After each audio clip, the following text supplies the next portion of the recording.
Welcome. Halo teman-teman, Assalamualaikum warahmatullahi wabarakatuh. Salam sejahtera bagi kita semua. Shalom Alaikum. Kita ketemu lagi di channel YouTube saya. Pada kali ini kita membahas tentang latihan soal yang kelima, yaitu adalah pengelolaan piutang. Sebelumnya sudah saya sampaikan teori tentang pengelolaan piutang. Maka dari itu kita coba lihat atau kita coba mengerjakan soal-soal pengelolaan piutang. Dari anggaran pengumpulan piutang, kita mempunyai contoh soal yaitu adalah PT Anyar merencanakan membuat anggaran pengumpulan piutang untuk 6 bulan pertama tahun 2021. Anggaran penjualan kredit selama 6 bulan pertama tahun 2021 adalah sebagai berikut. Januari, penjualan 100 juta. Februari, 110 juta. Maret, 115 juta. April, 120 juta. Mei, 105 juta. Dan Juni, 125 juta. Syarat pembayarannya, kita memberikan diskon 5% pada hari pertama hingga hari ke-10, dan jatuh temponya hingga hari ke-60. Penjualan dianggap awal bulan. Penjualan bulan November dan Desember 2020 masing-masing sebesar 90 juta dan 95 juta. Kenapa saya tandai merah di sini? Karena kita perlu hati-hati. Nanti ada poin yang penjualan November ini akan masuk ke bulan Januari. Dan Desember, penjualan kredit di Desember, pembayaran piutangnya akan masuk di bulan Januari dan Februari. Kita lihat selanjutnya, menurut pengalaman, pembayaran piutang tersebut adalah sebagai berikut. Yang pertama, 30% dibayar dengan memanfaatkan diskon. Artinya apa? Contohnya, pada bulan Januari, misalkan ini 100 juta, 30%-nya dimanfaatkan dengan masa diskon. Masa diskonnya berapa? Ya, menggunakan diskon ini. 5% dan dibayarkan pada hari pertama hingga hari ke-10. Gitu ya. Lalu, 10% dibayar pada bulan penjualan tanpa memanfaatkan masa diskon. Kita lihat di sini, jatuh temponya adalah 60 hari. Maka dari itu 2 bulan. Tapi di poin B ini dibayar pada bulan penjualan. Bulan penjualannya misalkan di sini Januari, ya dibayar Januari. Jadi poin A 30% itu di bulan Januari, tapi pada hari yang pertama hingga hari yang ke-10. Tapi yang di B ini, di sini ada kata, yaitu adalah bulan penjualan. Maka dari itu, dibayarkannya pada hari ke-11 hingga hari ke-30. Ya, kalau atau Januari sampai tanggal 31. Sekali lagi ya, karena di sini 2 bulan sampai hari ke-60, maka dari itu pada poin B ini dibayarkan pada bulan penjualan. Misalkan Januari, ya dibayarkannya bulan Januari. Tapi di sini dilanjutkan tanpa memanfaatkan masa diskon. Kalau memanfaatkan masa diskon pada hari ke-1 hingga hari ke-10. Kalau di sini tanpa memanfaatkan masa diskon, padahal di sini bulan penjualan, maka dari itu pada hari ke-11 hingga hari ke-30. Ya, di bulan Januari. Poin C, 50% dibayar 1 bulan setelah bulan penjualan. Maka dari itu, kalau dijual pada bulan Januari, dia akan membayar pada bulan Februari, ya, 1 bulan setelah penjualan. Maka dari itu dia menggunakan yang posisinya pada hari 31 atau pada 1 Februari hingga hari terakhir atau hari ke-60.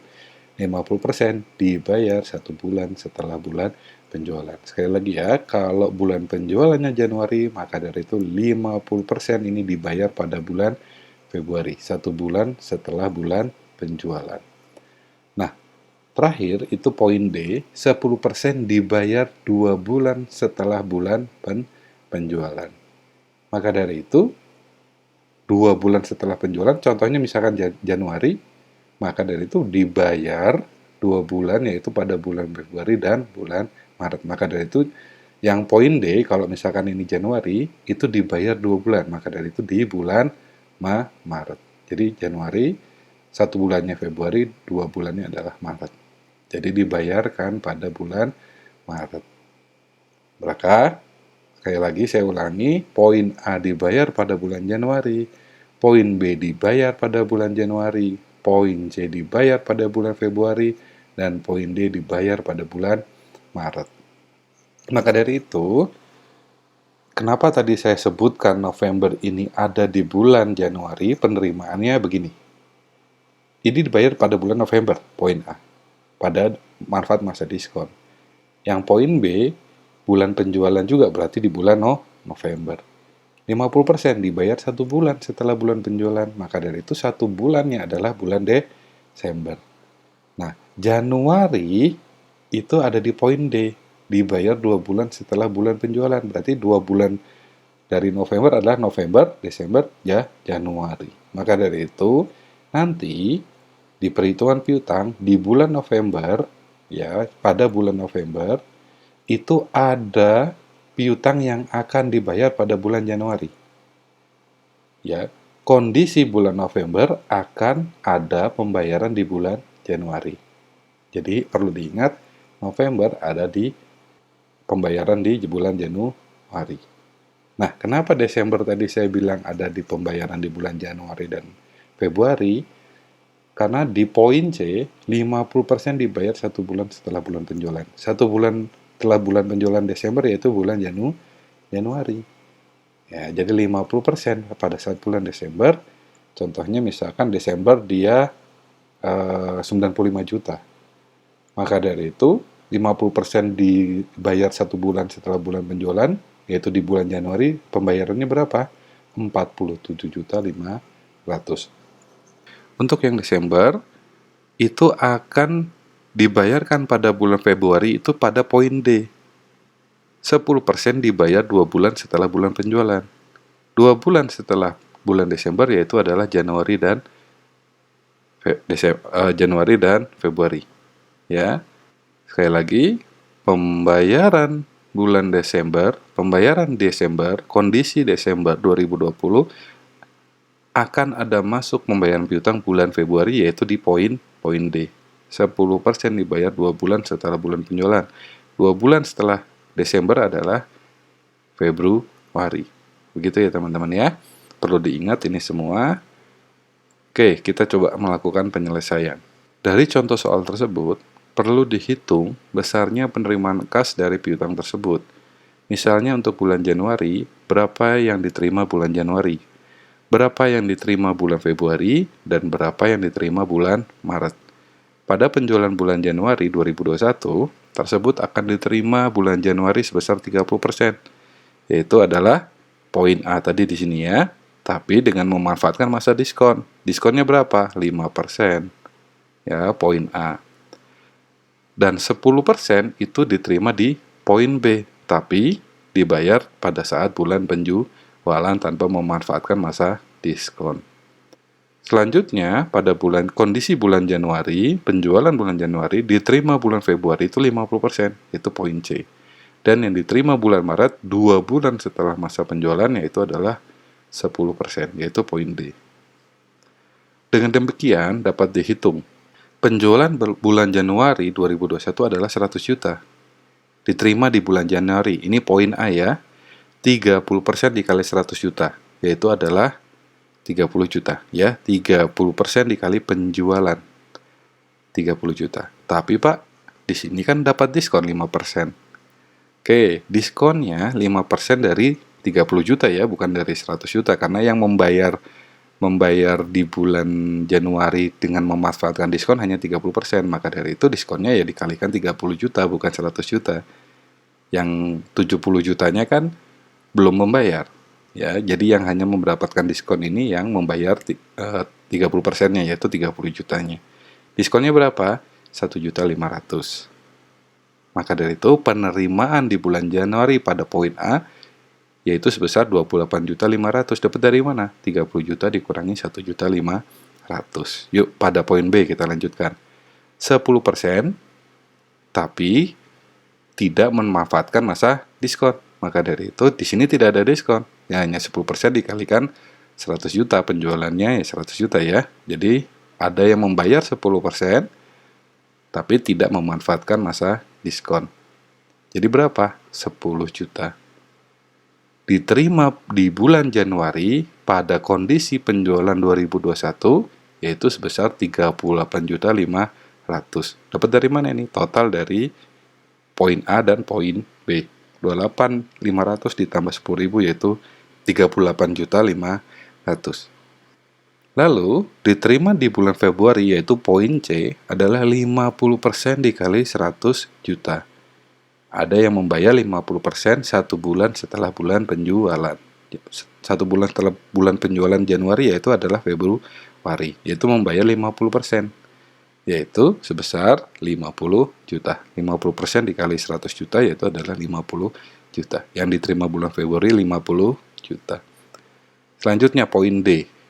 Kondisi pada bulan Januari, penjualan bulan Januari, ada yang membayar 2 bulan setelah masa penjualan adalah 10%, yaitu di bulan Maret 10% dikali 100 juta. Jadi, yang diterima di bulan Maret penjualan Januari yaitu adalah 10 juta. Setelah kita hitung ini semua, kita masukkan ke dalam tabel. Ya, kita lihat yang diterima bulan Januari.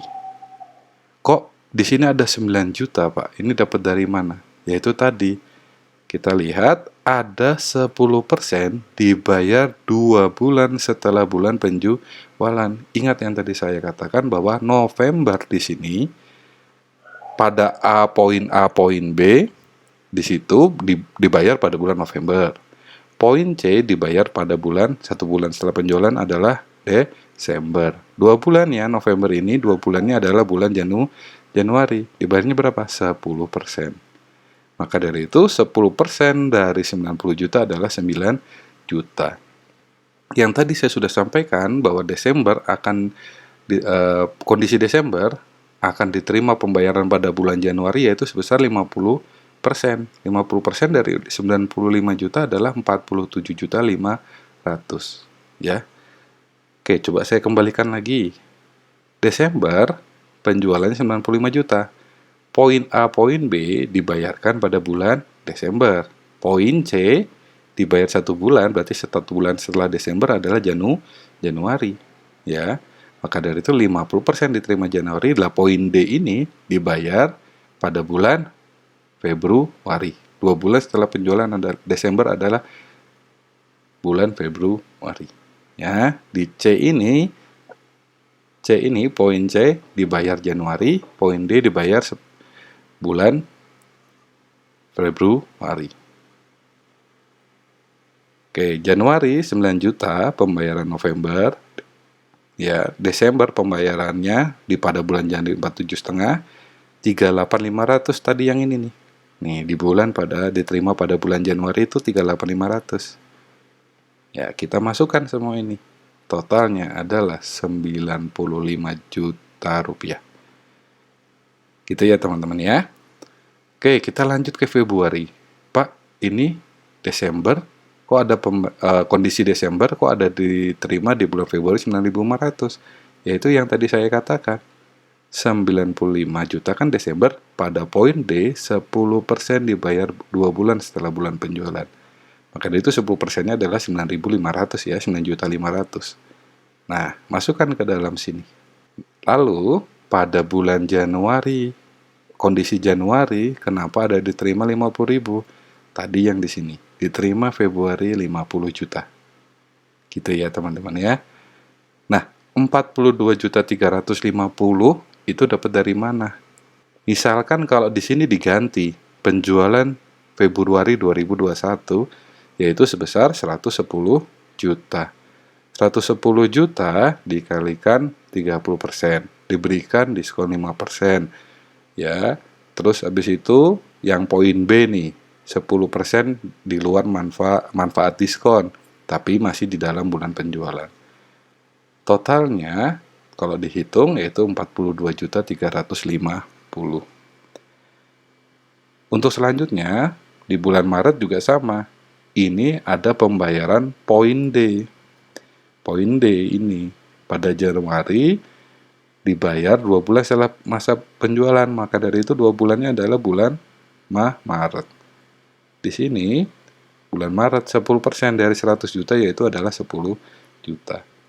55 juta ini dapat dari mana? Ini dapat dari penjualan bulan Februari sebesar 50%. 50%-nya berapa? 110 dikali 50% adalah 55 ribu atau 55 juta. Bulan Maret, yaitu tadi, contohnya diganti di sini. 30% dikali bulan Maretnya penjualannya berapa? 115. 30% dikali 115 nanti hasilnya berapa? Dikasih diskon, ya, dikalikan, nanti dikurangi. Nah, ini poin B-nya bulan Maret itu 10% dikali 115. Di sini berapa? Ditotalkan diterima bulan Maret di sini ganti, ya. Di sini kita perhitungkan adalah 44.275.000 dan seterusnya sampai bulan Juni, ya. Sehingga diterima pada bulan Januari 95 juta, bulan Februari 101.850.000, pada bulan Maret 109.275.000, pada bulan April 114.700.000, pada bulan Mei 111.925.000, dan bulan Juni 112.625.000 rupiah. Begitu teman-teman ya. Oke, selanjutnya. Contoh soal selanjutnya, yaitu adalah penjualan kredit tanpa diskon. Perusahaan Anggita semula hanya menjual barangnya dengan sistem tunai. Penjualan yang mampu dihasilkan selama setahun dengan penjualan tunai tersebut adalah 4 juta. Kemudian, perusahaan merencanakan untuk mengubah sistem penjualannya dengan sistem kredit dengan syarat N/60. Artinya, pembeli harus membayar paling lambat selama 60 hari, tanpa diskon ya. Dengan penjualan secara kredit, diperkirakan penjualan akan meningkat cukup pesat menjadi 5.400 juta rupiah. Sesuai dengan teori, bahwa kemungkinan ya kalau kita menjual secara tunai, ya penjualannya akan begitu-gitu aja ya, jadi kurang menarik begitu ya. Tapi kalau kita memberikan diskon, mungkin pelanggan akan mengambil sedikit lebih banyak atau malah ada pelanggan baru. Kalau saya dikasih tempo untuk membayarnya, saya mau ambil begitu ya, dengan konsinyasi atau dan seterusnya. Jadi penjualan semakin meningkat. Yaitu salah satu alasan kenapa piutang itu muncul ya, karena juga bisa akan memperkirakan peningkatan penjualan. Nah, profit margin atau tingkat keuntungan diperkirakan 20%. Tapi, kalau sekalinya kita memberikan piutang, pasti ada dana yang harus kita investasikan untuk memberikan piutang itu. Nah, biaya dana investasi yang diperlukan untuk piutang itu, biaya dananya adalah 22% per tahun. Ya, kalau kita contohnya pinjam ke bank ya, ada biaya dananya, bunganya, dan seterusnya itu sebesar 22% per tahun. Apakah kebijaksanaan kredit perusahaan ini secara finansial layak atau tidak? Jadi kita harus perlu tahu menganalisis penjualan kredit tanpa diskon, ya, penjualan kredit tanpa diskon itu akan layak atau tidak. Jadi kita misalkan kita menjual barang selama ini ya tanpa piutang 4 miliar, dikasih piutang meningkat memang 5.400.000.000, cuman kita awalnya tanpa diskon dulu ya, kita memberikan tanpa diskon. Ini layak atau tidak sih sebenarnya? Kalau kita memberikan piutang, mari kita hitung. Dari contoh tersebut, bisa dicari manfaat dan pengorbanannya, yang nantinya diperbandingkan. Manfaat yang diperoleh adalah tambahan laba sebagai akibat kenaikan penjualan. Sedangkan pengorbanannya adalah biaya dana sebesar 22% dari kebutuhan dana yang diinvestasikan pada piutang. Untuk itu, kita cari manfaat dan pengorbanan sebagai berikut. Manfaat, tambahan laba karena kenaikan penjualan, yaitu adalah 20%.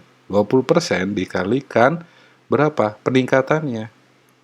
Ini kan tanpa ada piutang 4 miliar, ya sudah biasa ya. Nah, ini ada kenaikan karena dikasih piutang 5 miliar 400 juta. Maka dari itu, manfaatnya, karena kita memberikan piutang, kita ada tambahan sebesar 1 miliar 400. 5 miliar 400 dikurangi 4 miliar, jadi 1 miliar 400. Nah, margin labanya adalah 20%. Jadi kita tidak menghitung kenaikannya, tapi kita manfaatnya adalah karena piutang tersebut kita bisa bertambah labanya.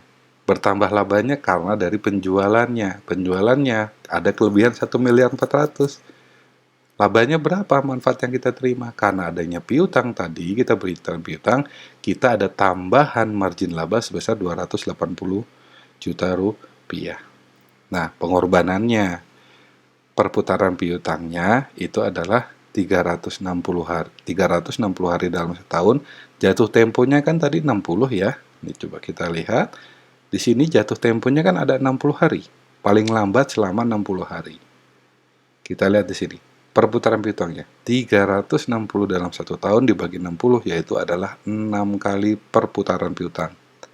Rata-rata piutangnya berapa? Ya tadi di sini 5 miliar 400 juta rupiah dibagi 6, 900 juta rupiah. Maka dari itu kita butuh dana yaitu sebesar 900 juta rupiah untuk diinvestasikan dalam piutang.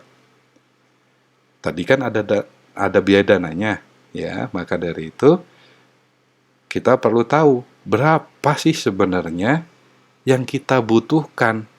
Kali ini kan dalam penjualan. Penjualan itu kan ada margin labanya. Maka dari itu modal kerjanya kita berapa sih?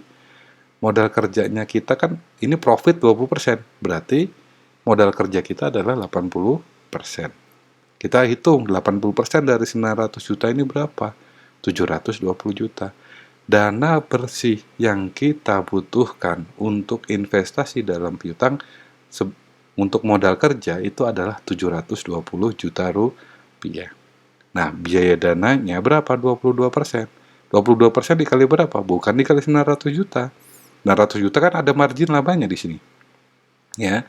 Modal kerjanya berapa yang kita butuhkan? Yaitu 720 juta. 22% dikali 720 juta. Maka dari itu, kita bayar bunga, pengorbanan kita, karena kita minjem nih, ada biaya dananya, yaitu sebesar 158.400.000 rupiah. Maka dari itu, manfaatnya saya dapat 280 juta, tapi saya mengorbankan uang untuk membayar bunga 158 juta. Masih untung nggak? Masih. Untungnya berapa? Untungnya 121.600.000 rupiah. Dari perhitungan manfaat dan pengorbanan di atas, ternyata dengan perubahan kebijaksanaan dari penjualan tunai ke penjualan secara kredit, ternyata mendapatkan manfaat bersih sebesar 121.600.000 rupiah. Maka dari itu, kebijaksanaan tersebut layak untuk diterapkan. Jadi boleh nih dikasih piutang, kita masih mendapatkan manfaat bersih. Pak, kalau kita kasih diskon gimana? Jadi dari skema ini kita berikan diskon. Ya, kita lihat contohnya. Misalnya dari contoh sebelumnya perusahaan mempertimbangkan untuk memberikan diskon kepada pelanggannya 2%. Jadi kita berikan diskon nih 2%. Untuk syarat pembayarannya 2% dibayar pada hari pertama hingga hari ke-20 dan jatuh temponya pada hari ke-60. Apakah kebijaksanaan pemberian diskon tersebut menguntungkan bagi perusahaan? Atas kebijaksanaan tersebut, diperkirakan 50% akan memanfaatkan masa diskon dengan pembayaran 20 hari dan 50% akan dibayar sesuai jatuh temponya. Untuk memutuskan apakah pemberian diskon ini layak atau tidak, kita menghitung tambahan manfaat dan pengorbanan antara penjualan secara kredit dengan diskon dan tanpa diskon.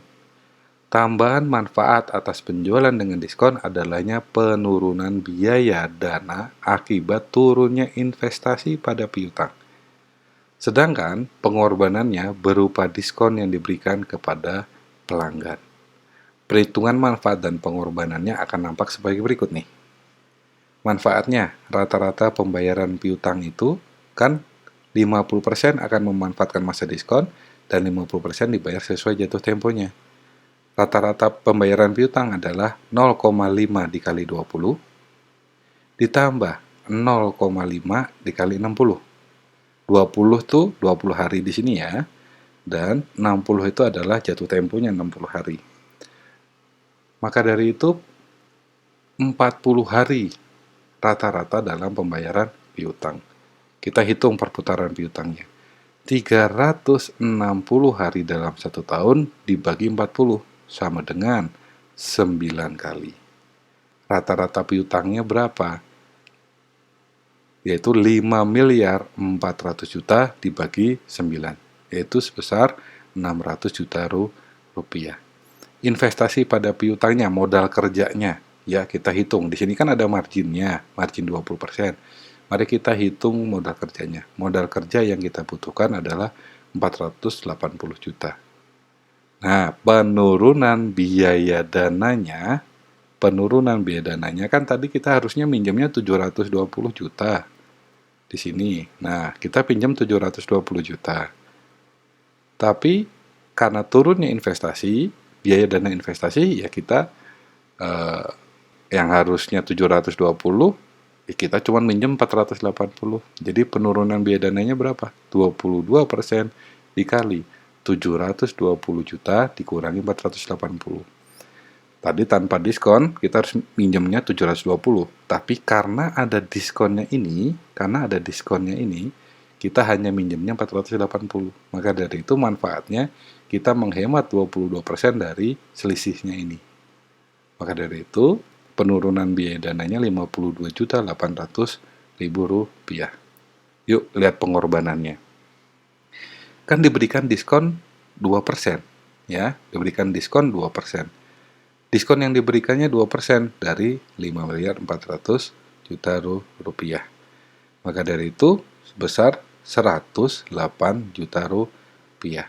Manfaat bersihnya yaitu adalah 55.200.000 rupiah. Pengorbanannya 108 juta. Ininya manfaatnya kita cuma mendapatkan plus 50. Minusnya 108, manfaat bersihnya kita minus 55.200.000 rupiah. Maka dari itu, ini penjualan kredit dengan diskon dianggap tidak layak atau tidak menguntungkan. Akan tetapi, kalau misalkan di sini pembayarannya 50%, akan meningkat nih, misalkan menjadi 80%, akan memanfaatkan masa diskon. Atau misalkan di sini meningkat jadi 80%, akan dibayar sesuai jatuh temponya. Misalkan ini 20 80 atau di sini 60 40. Mungkin itu akan mengakibatkan perubahan keuntungan, ya, perubahan dari manfaat. Mungkin juga statusnya di sini mungkin bisa menjadi layak dan menjadi menguntungkan. Atau malah menjadi lebih tidak layak atau tidak menguntungkan. Maka dari itu, analisis saya adalah perlu perubahan, misalkan di sini, bisa jadi kita mengurangi diskonnya, atau juga kita bisa mengurangi dari tenggat waktunya yang diberikan diskon, kita turunkan menjadi 10 hari misalkan, ya, atau malah kita lebih ketat dalam pengumpulan piutangnya. Di sini lebih ditagih lebih cepat, atau misalkan dibiarkan longgar misalkan. Nah, itu akan merubah ini semua, ya, sesuai dengan kondisi yang di sini. Jadi tidak selamanya penjualan kredit dengan diskon itu tidak layak, tidak menguntungkan. Mungkin misalkan kalau dirubah di sininya, ini bisa menjadi layak atau menjadi menguntungkan. Akan tetapi jangan salah juga bahwa merubah ini juga bisa mengakibatkan tambah tidak layak, juga tambah tidak menguntungkan. Maka dari itu perlu kehati-hatian dan perhitungan yang tepat. Ya, menggunakan kebijakan penjualan kredit dengan diskon harus dengan perhitungan yang tepat. Ini yang menjadi masalah kalau kita memberikan piutang kepada pelanggan kita, yaitu masalah yang tidak hilang-hilang adalah, atau masalah yang pasti akan timbul adalah piutang tidak tertagih. Resiko yang paling umum kalau kita memberikan piutang itu adalah piutang tidak tertagih atau bad debt. Misalnya dari contoh sebelumnya, ditaksir ada piutang tidak dapat ditagih sebesar 1%. Jadi ada orang yang benar-benar ngemplang, nggak bisa bayar utang ya, nggak bisa bayar penjualannya, misalkan nggak, dia ngejual barang ya ngejual, tapi dia nggak membayarkan kepada kita, malah kabur gitu ya, itu sebesar 1% dari total penjualan. Maka analisis kebijakan kreditnya sebagai berikut. Tadi tambahan laba karena kenaikan penjualan itu 280 juta. Perputaran piutang seperti yang tadi sama, yaitu sebesar 158.400.000 rupiah ya, investasi kalau misalkan tidak ada diskon ya. Oke, kerugian piutang tidak tertagih itu adalah 1% dari 5.400.000, yaitu adalah 54 juta rupiah. Total tambahan biaya, ada bunga yang harus dibayar 158, ditambah yang tidak bisa ditagih 54, jadi totalnya 218. Tapi manfaat kita 280. Masih untung nggak? Masih. Tambahan manfaat bersihnya masih positif 67.600.000 rupiah. Dijalankan nggak? Nggak bisa dijalankan. Atau kalau memang ternyata ini masih kekecilan Pak, 67 juta, saya pingin keuntungan kita dijaga di 100 juta ya, maka dari itu ini tidak layak.